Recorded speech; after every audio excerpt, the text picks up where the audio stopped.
उत्तर प्रदेश में चुनावी पारा गरम है। चुनावी तपिश लगातार बढ़ती जा रही है।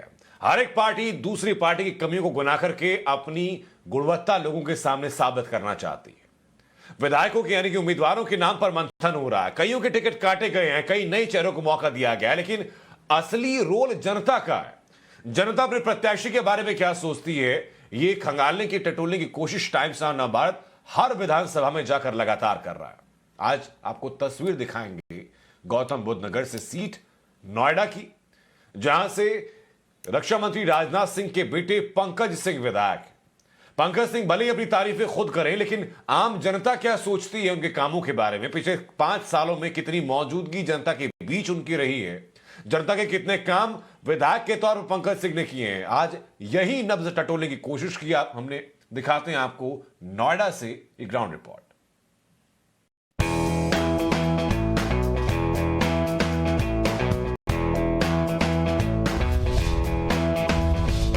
नमस्कार, मैं हूं कुंदन सिंह और टाइम्स नाउ नवभारत की इस विशेष पेशकश काम बोलता है में आप सभी का स्वागत है। काम बोलता है कि इस एपिसोड में आज बात होगी जिला गौतम बुद्ध नगर के विधानसभा नोएडा की।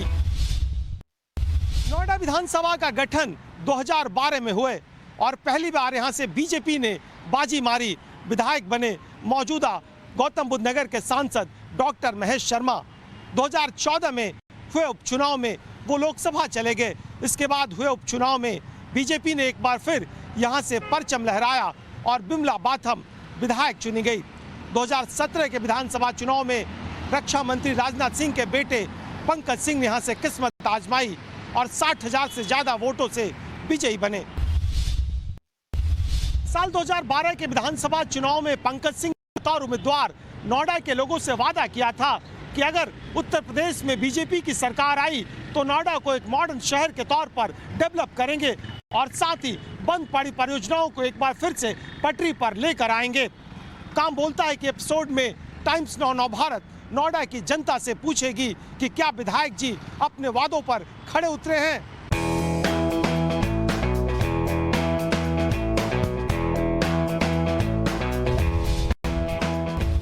नोएडा सेक्टर 29 का ये गंगा शॉपिंग कॉम्प्लेक्स है और हमें अचानक दिखाई दी ये दादी की रसोई और बताया गया कि भोजन देसी घी 5 रुपए में प्लेट। और ये तमाम लोग खड़े थे और कुछ लोग खाने के लिए, कुछ लोग हमसे बातचीत करने के लिए और कुछ और भी लोग हैं जिनसे बातचीत करेंगे। और सबसे पहले बातचीत की शुरुआत तो चूँकि ये काम बोलता का जो एपिसोड है, ये जो स्थानीय विधायक हैं जो बीते चुनाव में प्रचार के दौरान वादे करके गए थे, उन्होंने कितना काम पूरा किया, हालचाल लोगों से लेने के लिए आए। लेकिन बातचीत की शुरुआत अनूप खन्ना है जो कि दादी की रसोई चलाते हैं, इनसे बातचीत की शुरुआत करते हैं। ये सबसे पहले तो बताइए क्या हालचाल है, कोविड में हालचाल ठीक है क्या है? बिल्कुल ठीक है और ऊपर वाले की दुआ से नोएडा में कम से कम स्थिति नियंत्रण में है और कोई बहुत ज़्यादा नहीं है। और क्योंकि यहाँ पे देखा आपने, सबने बहुत ज़्यादा प्रिकॉशन लेते हैं, मास्क वगैरह। और मास्क ये दादी की रसोई का क्या कॉन्सेप्ट है? यहाँ हम लोग 5 रुपए में देसी घी का खाना देते हैं, 10 रुपए में कपड़े देते हैं और प्रधानमंत्री भारतीय जन औषधि केंद्र के माध्यम से सस्ती दवाइयाँ। तो अंडर वन रूफ है, रोटी, कपड़ा और दवाई। अच्छा, तीनों की कोशिश करें, मकान नहीं दे रहे। वो मनोज कुमार जी के लिए छोड़ा हुआ। ठीक है।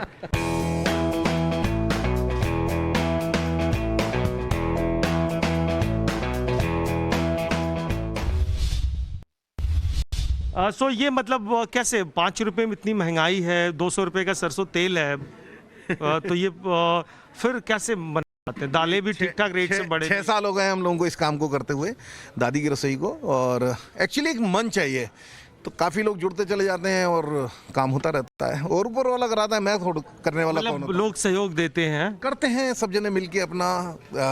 कुछ लोग तन लगाते हैं, कुछ मन लगाते हैं, कुछ धन लगाते हैं। समाज ऐसे ही चलता है। बिना धन का कैसे क्या होगा? चलो और बताइए क्या चल रहा? सब ठीक चल रहा है। काम उम ठीक है यहाँ का, मतलब सड़क, पानी, बिजली, स्वास्थ्य, एजुकेशन या फिर बाकी और ऐसी कोई चीज़ है? ट्रैफिक चूँकि शहरी इलाका है, प्रदूषण भी एक बड़ी समस्या। सो मतलब विधायक जी का काम ठीक ठाक है? बिल्कुल ठीक है।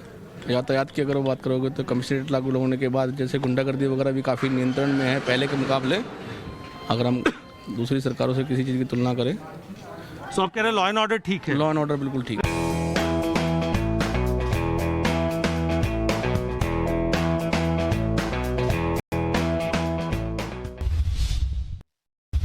लॉ एंड ऑर्डर से पेट भर जा रहा है कि कुछ और भी चीज़ें चाहिए? मेरा दिनेश सिंह नाम है। देखिए, लॉ एंड ऑर्डर तो सबसे बड़ी चीज़ है। आप कमाओगे तो सुरक्षित तभी रहेगा जब लॉ एंड ऑर्डर सही रहेगा। आप कहीं भी कोई भी चीज़ है, मतलब ये भाजपा सरकार आने के बाद पंकज सिंह जी के जो नोएडा में जब से आए हैं, सबसे बड़ी, मैं सोसाइटी में रहता हूँ होम्स 121 में, तो सबसे बड़ी समस्या जो थी बिल्डर के साथ लड़ने की, लगातार कुछ समस्याएं आ रही थी। पंकज सिंह जी ने उस पर बहुत प्रयास किया और प्रयास करके बिल्डरों के जो बचे हुए फ्लैट थे उसको सील कराया। कई सारी सोसाइटियों में, खासकर हमारी सोसाइटी में भी सीलिंग हुई है। रजिस्ट्रार जो कि मेरठ, हम लोगों को भाग के जाना पड़ता था छोटी छोटी चीज़ों के लिए, रजिस्ट्रार का मेरठ अब गौतम बुद्ध नगर में बैठना 2 दिन निश्चित हुआ है। ये अपने आप में बहुत बड़ी चीज़ है। और रेरा के माध्यम से जो कार्यवाही बिल्डरों पर हो रही है, अब बिल्डर ये डरने लगा है। अब बिल्डर जो गुंडे और धमकाने के लिए वो बाउंसर रखते थे, उनके अब गायब हो गए हैं। अब आपकी समस्या को सुनने के लिए उसको आना पड़ रहा है। तो बिजली क्या जो सरकार के मीटर से ले रहे हैं कि अभी भी आप बिल्डर वाले मीटर से ले रहे हैं? देखिए, डिपेंड करता है सोसाइटी टू सोसाइटी, क्योंकि बिजली लेना और मेंटेनेंस चलाना दोनों साथ साथ चलता है। तो कुछ सोसाइटीज़ में डायरेक्टली ले रहे हैं, कुछ सोसाइटी में मेंटेनेंस के साथ काट रहे हैं। बट पंकज भैया के आने से काफ़ी सारी चीज़ों में बहुत ही अच्छा सहूलियत मिला है हमें, जैसे सड़कों से लेके पॉल्यूशन कंट्रोल से लेके। और जो सबसे बड़ी लड़ाई थी हमारी रजिस्ट्री की, उस रजिस्ट्री के रेट को आधा करवाया उन्होंने, वरना हमें डबल। मतलब उत्तर प्रदेश में के इस जिले में आधा हो गया, पूरे प्रदेश का निर्णय था, क्योंकि रजिस्ट्री तो पीएम ट्रांसफर चार्ज जो अपने चार्जेस हैं वो आधे करवा दिए हैं। और नोएडा में जो कि हाई राइज सोसाइटी का गढ़ है, यहाँ पे ये चार्जेस बहुत ज़्यादा हमें खलता था देने में, उसको आधा करवाने में भैया का बहुत बड़ा कितना था और कितना हो गया? 5 का 2.5% हो गया। अच्छा, पहले अगर एक प्रॉपर्टी दूसरे के नाम पे ट्रांसफर होती तो 5% रेवेन्यू लगता था, अब 2.5% रजिस्ट्री चार्जेज होते थे। उसके अलावा 5% अलग से हर बार अथॉरिटी लेती थी, और जिसका कोई भी प्रशासन की तरफ से, मतलब किसी सरकार ने उसको नहीं किया था। नोएडा अथॉरिटी ने मनमाने तरीके से उसको लागू कर दिया था। तो आप जितनी बार फ्लैट बेचोगे, हर बार अथॉरिटी 5% रजिस्ट्री और 5% वो ट्रांसफर लेता था। तो विधायक जी का सबसे बड़ा सराहनीय कार्य है कि उसको 2.5% करवाया। अपने आप में बहुत बड़ी सहूलियत है, बड़ी राहत की बात है। चलिए, ट्रांसफर पॉलिसी को भी एप्लीकेबल कराया, अधिकारियों का हस्तांतरण करना। अच्छा चलिए, कुछ और महिलाओं से बात, क्योंकि आधी आबादी है और इनके बिना कहानी कैसे पूरी होगी। सुरक्षित फील करती हैं आप लोग? यस सर, अभी तो बहुत चेंजेस हुई है। जब से गवर्नमेंट ये चेंज हुआ है तब से महिलाओं के लिए काफ़ी सारी चीज़ें, जैसे वुमेन हेल्पलाइन है, आजकल सुरक्षित लगता है। पहले इतना सेफ नहीं था नोएडा। उसके वुमेन हेल्पलाइन पे रिस्पांस होता है, पुलिस आती है, ये कह रही है? हाँ, रिस्पांस होता है अभी। काफ़ी अच्छी फैसिलिटी है। क्या फैसिलिटी? पब्लिक ट्रांसपोर्ट सिस्टम ठीक है? हाँ जी, हाँ कहाँ जी। से कहाँ जाती है, हम मिल जाता क्या? मुझे तो सारी फैसिलिटीज़ यहाँ पे मिली हैं। लड़कियों को बहुत सारी चीज़ें फेस करनी पड़ती थी पहले नोएडा में, एंड अभी तो बहुत ही बेहतर फैसिलिटीज़ है। किसी भी तरह की फैसिलिटीज़ हो, सड़क को देख लीजिए, गवर्नमेंट हो, लड़कियाँ तो काफ़ी सेफ फील करती हैं। पहले के कंपैरिजन में अभी तो बहुत बेटर फैसिलिटी। कौन से सेक्टर्स में रहती है आप? मैं 51। सरकारी हॉस्पिटल है वहाँ पे? हाँ जी। कहाँ पे है? सारे ये पड़ता है 51 के पास में ही है। अभी आपने ट्राई किया सरकारी हॉस्पिटल जाके? ये सर मैंने ट्राई किया है। क्या व्यवस्था ठीक है? बिल्कुल सर। मतलब डॉक्टर्स होते हैं?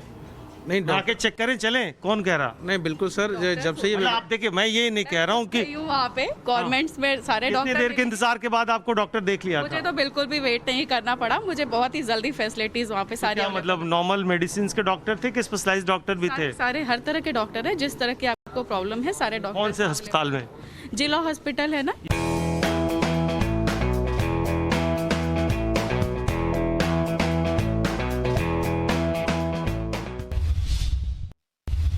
आप पब्लिक ट्रांसपोर्ट सिस्टम की बात कर लेते। बसेस हैं नोएडा में, छोटे छोटे सेक्टर्स, क्योंकि बताया जाता है नोएडा बड़ा शहर हो चुका, कम से कम 30-40 किलोमीटर के रेडियस में फैल चुका है। सो दूसरे सेक्टर्स में जाने में सबसे बड़ी चुनौती पब्लिक ट्रांसपोर्ट सिस्टम की होती है। कुछ बसें, कुछ और भी तमाम तरह के ट्रांसपोर्टेशन सिस्टम बढ़े हैं। अब पहले क्या था कि बस का वेट करना पड़ता था आधे घंटे के घंटे। अब देखेंगे हर 10 मिनट के बाद, 15 मिनट के बाद सारी फैसिलिटीज़ हैं जो काफ़ी इंक्रीज हुई हैं पहले के मुकाबले। कूड़ा कहाँ निस्तारण होता है? सफाई बहुत अच्छी है। कूड़े के बारे में मैं बताता हूँ। मैं सबसे ज़्यादा भुक्तभोगी हूँ कि आप 123 में कूड़ा घर डंपिंग ग्राउंड आ रहा था, आपको पता होगा, बहुत ज़्यादा उसका चर्चा हुई थी। वो पहली बार, मतलब आप चाहे सिद्धार्थ विहार का लगा लीजिए, मैं नोएडा की बात करता हूँ, तो वहाँ पे कूड़ा गिरना शुरू हो गया था। हम लोगों ने करीब साल भर 6 महीने प्रोटेस्ट करना पड़ा। आज के समय में 145 में कूड़ा गिर रहा है। कहीं पे कूड़े के संबंध 145 बी के आसपास भी तो बस्तियां होंगी ना भाई, कोई रहता होगा ना, हम चल के 150 किलोमीटर दूर है। मैं गया हूँ क्योंकि हमें पेन था तो हम वहाँ भी जाके देख के आए। अब वहाँ कूड़ा इकट्ठा होता ही नहीं है। क्या होता है फिर? सारे कूड़ों का निस्तारण करने के लिए उनकी विदेश की कंपनी से टाई अप हुआ है और हर घर कूड़ा जो कूड़े को लेकर के आपको हर चोर मैनेजमेंट के कंसेप्ट बनाया गया है, जीरो वेस्ट मैनेजमेंट। तो अब मैं कह रहे हैं कि नोएडा में कहीं भी कूड़ा नहीं दिख रहा? नहीं दिखता है। अगर पहले की कंपेयर करेंगे तो आपको हरोला गांव में कूड़ा दिखता नहीं दिखता? बताइए, सेक्टर वो जो नाले हैं, कौन बताएगा? हरोला गांव से कौन आता? हाँ, मुकाबले स्थिति अच्छी है। अच्छा, ये कही अच्छी मैं है। वही कह रहा हूं, सुधार है। आप पहले अगर 100 जगह पे आपको दिखता था तो आपको एक जगह पे दिखेगा, और उस पे भी अगर आप एक फोटो खींच के डालिए ट्विटर पे तो आपको 1 घंटे के अंदर उसको उठवा लिया जाता है। ये कार्यवाही आज के समय में पंकज सिंह जी के यहाँ पे रहने की वजह से मतलब वो प्रभाव है।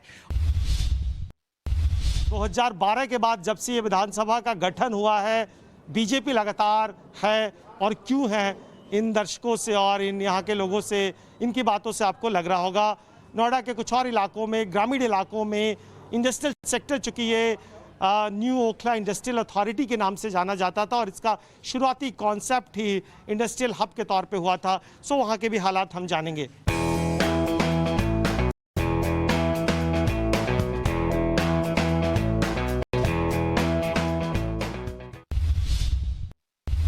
उत्तर प्रदेश के दादरी विधानसभा का हिस्सा रहा नोएडा आज अर्बन एरिया है, शहरी इलाका है। और उत्तर प्रदेश की बात करें तो गौतम बुद्ध नगर सबसे हाईटेक जिले के तौर पे देख सकते हैं, और उसका नोएडा पूरी अर्बन सोसाइटी। और इस वक्त हम हैं सेक्टर 76 के, ये पूरी सोसाइटी का कॉम्प्लेक्स है। और दोपहर सर्दियों की वक्त है और दोपहर की गुनगुनी धूप लेने के लिए तमाम लोग आए हुए हैं, और सोचा कि इनसे कुछ गुफ्तगू कर लें, कुछ बातें कर लें सरकार के बारे में, चुनाव के बारे में। और आने वाले अगले कुछ महीनों में जब चुनाव होंगे तो ये लोग जब मतदान करने जाएंगे सो क्या सोच के जाएंगे, और क्या पुराने वक्त में 2017 में जो चुनाव हुए थे, जो स्थानीय जनप्रतिनिधि हैं उन्होंने जो वादे किए थे उन पे कितना खड़ा उतरे, तो उनसे बातचीत करेंगे।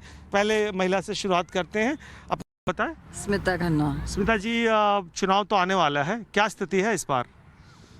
चुनाव अगर अभी हम देखें तो बिल्कुल उससे सरकार से सहमत हैं और देंगे आगे इसी सरकार को।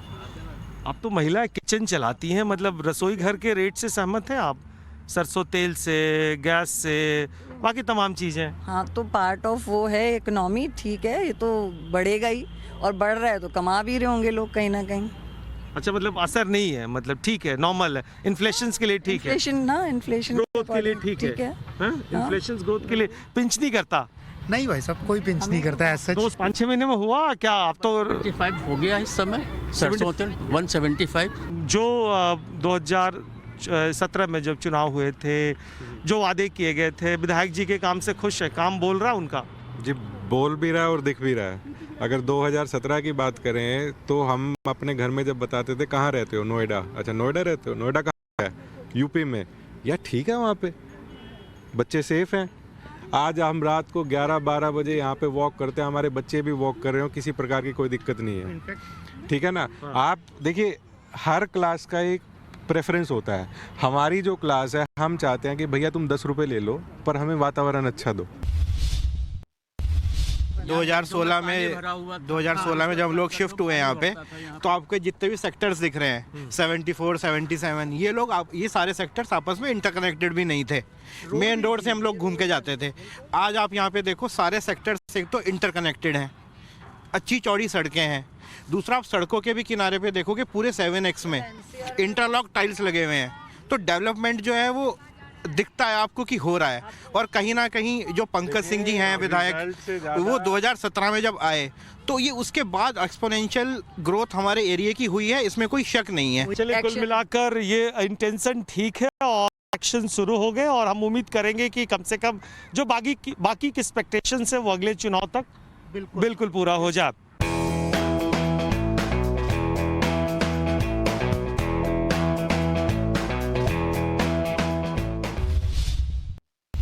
नोएडा विधानसभा की बात करें तो ये पूरा शहरी इलाका लगता है। ज़्यादातर अर्बन सेटअप में लोग, शहरी लोग रहते हैं, लेकिन इस नोएडा के शहरी इलाके में कई गांव भी हैं, क्योंकि इन्हीं गांवों की ज़मीनों का अधिग्रहण करके इस शहर को बसाया गया था। इस वक्त हम हैं छलेरा गांव में। छलेरा गांव नोएडा की मुख्य सड़क से जो दादरी सड़क जाया करती है उसी के ठीक बगल में है और ये शुरुआती सेक्टरों में है जब नोएडा का गठन हुआ था सेक्टर 1976 के वक्त में। हमारे साथ नागेंद्र शर्मा बता रहे थे, नागेंद्र शर्मा जी, उमाशंकर शर्मा बता रहे थे कि कैसे इस नोएडा का गठन हुआ था और उस वक्त क्या सोच थी। सो कुल मिलाकर अपने एपिसोड के इस हिस्से में हम नोएडा के गांव वालों से बात करेंगे, उनकी क्या मांगे हैं, उनकी क्या सोच है, उनके अपने जन प्रतिनिधि को लेके उनकी क्या एक्सपेक्टेशन है। उमाशंकर जी से बात स्टार्ट करते हैं। सबसे पहले सर्दी का मौसम, और अगर सर्दी के मौसम ऐसे अलाव आपको मिल जाओ तो फिर क्या कहने। कुल मिलाकर ये अलाव यहाँ बैठे आप गांव में बैठे या पुरानी या बैठकों में जब बैठा करते थे, बातें चुनाव की होती है, चुनाव पास है, चुनाव को लेकर क्या माहौल है यहाँ पे? माहौल बहुत अच्छा, बहुत गर्म माहौल है और उसी की गर्मी ले रहे हैं हम। तो मतलब किसके लेके माहौल गर्म है? यहाँ तो बीजेपी का क्षेत्र पड़ता है। क्यों बीजेपी का क्यों क्षेत्र पड़ता भाई? ये दादरी रहा है, यहाँ से बीएसपी भी जीता करी है, वो सपा भी एक जमाने में हुआ करते थे भाटी था, लेकिन अब ये राष्ट्र पार्टी है, अब इसको छोड़ के कहाँ जाएंगे। एक ही राष्ट्र पार्टी बची हुई है। बीजेपी जो है एक राष्ट्र के हितों के लिए, उनके मर्यादाओं के लिए जीती है। साथ में हम भी अपना उसी तरीके से अपना फर्ज निभाएं, अपना वोट सही जगह पे डालें। नहीं, लेकिन राष्ट्र के सहारे सहारे आपकी बुनियादी जरूरत, रोजमर्रा की जरूरतें तो राज्य सरकारें पूरा करती है ना। 2017 में जब चुनाव हुआ था, आपके विधायक पंकज सिंह ने जो वादे किए थे वो उन वादों पे खड़े उतरे हैं? देखो, कुछ तो रह गए हैं, लेकिन एक जो इनका रहा है उस दौरान जैसे इनका इसके लिए अपराध के लिए इस पे लगाम लगी है, और बीच में इसमें कोरोना काल आ गया था, उसमें ये भी कुछ नहीं कर सकते। जो एक राष्ट्रीय आपदा आई थी, लेकिन ये है कि औरों से बेटर है ये। और उससे बेटर है। हाँ, और मतलब जो वादे किए गए थे, उन्होंने डेवलपमेंट्स की बात करें, सड़कों की बात करें, बिजली की बात करें, स्कूलों की बात करें, उसमें कैसा परफॉर्मेंस रहा उनका? बहुत बढ़िया रहा। कोरोना काल में जो लोगों को ठीक से सुविधाएं दी गई, जितनी भी तरीके से दी जा सकती थी, वो सब कुछ मिला। अभी इत्तेफाक रखते हैं कैसे? मतलब आप पड़ोस में बैठे इसलिए मत समझिए, आप अपना यूथ हैं, रोजगार की जरूरत है, नौकरी की जरूरत है, उस फोरम पे, उस फ्रंट पे ठीक रहे?